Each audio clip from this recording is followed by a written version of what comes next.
C Joseph Vijay எனும் நான்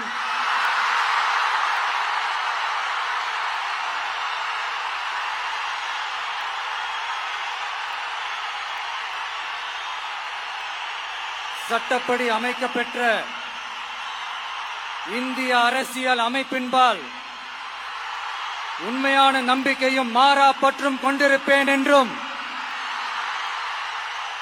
இந்திய நாட்டின் ஒப்பில்லாத முழு முதல் ஆட்சியையும் ஒருமையையும் நிலைநிறுத்துவேன் என்றும்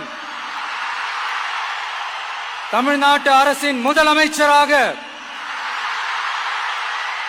உண்மையாகவும் உளச்சான்றின்படியும் என் கடமைகளை நிறைவேற்றுவேன் என்றும்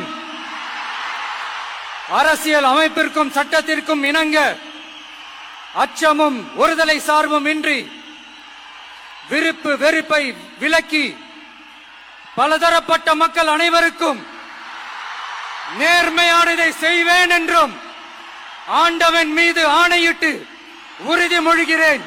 ഒരു ഫാൻ ബോയ് ആയിട്ട് എഴുതി തള്ളിയവരുടെ മുമ്പിൽ 3-ാം സ്ഥാനത്ത് പോകും എന്ന് എഴുതി തള്ളിയവരുടെ മുമ്പിൽ സി ജോസഫ് വിജയ് ഇന്ന് തമിഴ്നാടിൻ്റെ മുഖ്യമന്ത്രിയായിട്ട് സ്ഥാനമേറ്റു. ആ വിജയ്ക്ക് എല്ലാവിധ ആശംസകളും നേരുന്നു. Thank you.